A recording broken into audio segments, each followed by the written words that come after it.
سب سے پہلے آپ یہ جاوید احمد غامدی کی ویڈیو سماعت فرمائیں۔ میرے علم میں نہیں ہے کہ اللہ تعالیٰ نے کبھی یہ کہا ہو کہ والدین کی اطاعت کرو۔ اگر کہیں کہا ہے تو مجھے بتائیے کہاں کہا ہے۔ آپ نے ویڈیو سن لی۔ حضرت علی شیر خدا رضی اللہ تعالیٰ عنہ کا فرمان ہے کہ اگر ہم دین کو عقل کی بنیاد پر پرکھتے تو موزے کے اوپر جو مسح ہے ہم نیچے سے کرتے، اوپر سے نہ کرتے، کیونکہ اللہ کے نبی علیہ السلام کا فرمان ہے کہ موزے کو مسح اوپر سے کرنا ہے، نیچے سے نہیں کرنا۔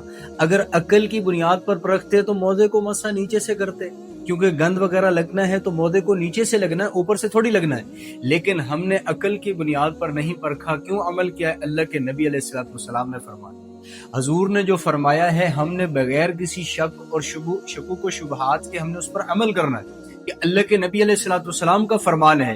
ایسے جتنے بھی اسکالر ہیں دور حاضر کے اندر، جتنے بھی نئے اسکالر ایسے پیدا ہو چکے ہیں، ان کا کام امت کو سلف صالحین سے کاٹنا ہے، ان کا کام امت کو قرآن حدیث سے کاٹنا ہے، ان کا کام امت کے اندر شکوک و شبہات پیدا کرنا، کھوکھلے عقائد ان کے بنانا اور ان کو آخرت سے دور کرنا ہے، اور کوئی مقصد ہی نہیں۔ چاہے جاوید احمد غامدی ہو، چاہے مرزا انجینئر ہو، جتنے بھی اس طرح کے اسکالر ہیں، ان کا مقصد صرف لوگوں کو دین سے دور کرنا، اپنی خواہش کا، اپنی مرضی کا دین لے کر آتے ہیں۔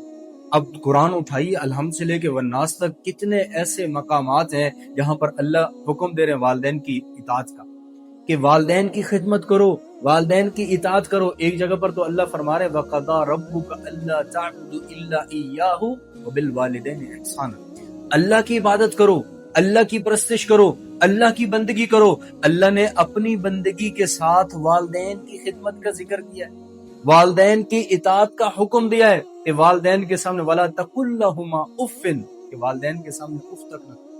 قرآن بھرا پڑا ہے، احادیث بھری پڑی ہیں، اللہ کے نبی علیہ السلام کے فرمان موجود ہیں۔ ابو ہریرہ رضی اللہ تعالیٰ عنہ ایک دفعہ آئے اللہ کے نبی کے پاس جہاد کے لیے، یا رسول اللہ میں نے جہاد پر جانا ہے۔ والدہ کہہ رہی ابو ہریرہ رک جاؤ، میری خدمت کرو، لیکن ابو ہریرہ جہاد پر گئے، اور اللہ کے نبی علیہ السلام کو ابو ہریرہ کی والدہ نے پیغام بھیجا ہے کہ ابو ہریرہ کو واپس بھیجی، یا رسول اللہ مجھے ان کی خدمت کی ضرورت ہے، یعنی میرے پاس خدمت کے لیے ان کو چھوڑ دیجئے۔ اللہ کے نبی علیہ السلام نے ابو ہریرہ کو واپس کر دیا، ہمارے جہاد کی ضرورت نہیں ہے، جاؤ جا کر ماں کی خدمت کرو۔ کتنے ایسے واقعات ہیں جو سیرت کی کتب میں موجود ہیں، کہ والدین کی اطاعت، والدین کی خدمت، والدین کے ساتھ حسن و سلوک، اور موصوف کیا کہہ رہے ہیں کہ والدین کی اطاعت کا کہیں حکم ہی نہیں۔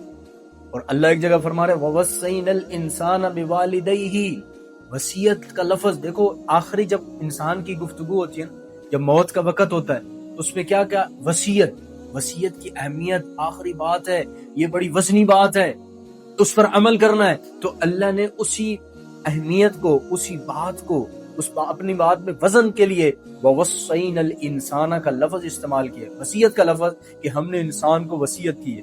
وصیت کا لفظ اللہ قرآن میں استعمال کر رہے ہیں کہ ہم نے انسان کو وصیت کی ہے اپنے والدین کی خدمت کرو، والدین کی اطاعت کرو۔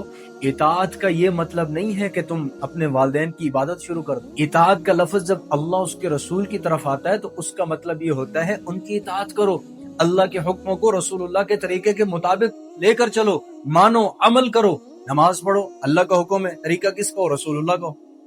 لیکن جب اطاعت کا لفظ والدین کی طرف منسوب ہو جاتا ہے تو پھر اس اطاعت کا مطلب یہ نہیں ہوتا کہ والدین کی پرستش شروع کر دو، والدین کی عبادت شروع کر لو، بلکہ اطاعت کا جب لفظ والدین کی طرف منسوب ہوتا ہے تو اس کا مطلب یہ ہوتا ہے ماں باپ کے پاؤں دھو، اس کا مطلب یہ ہوتا ہے ابا حضور کی بات کو مانو، اس کا مطلب یہ ہوتا ہے کہ اگر ماں باپ کچھ کہتے ہیں خلاف شرع نہیں تو ان کی مانو، ان کی بات کو اگنور نہ کرو، ان کی خدمت کرو۔ تو ایسے اسکالر جب آپ سنیں گے تو آپ کے دل و دماغ میں شکوک و شبہات پیدا ہوں گے، اسلام کے خلاف، قرآن کے مطابق، حدیث کے خلاف۔ تو اس وجہ سے ان لوگوں کو سننے کی بجائے آپ علماء کو سنیں، چاہے بریلوی مسلک کے جید علماء ہیں، علماء دیوبند ہیں، ان کو سنیں، اہل حدیث کے جید علماء ہیں، ان کو سنیں۔ جب آپ علماء کو سنیں گے آپ کے عقائد درست ہوں گے، آپ کی عبادات درست ہوں گی، اور آپ کے سارے معاملات ٹھیک ہو جائیں گے۔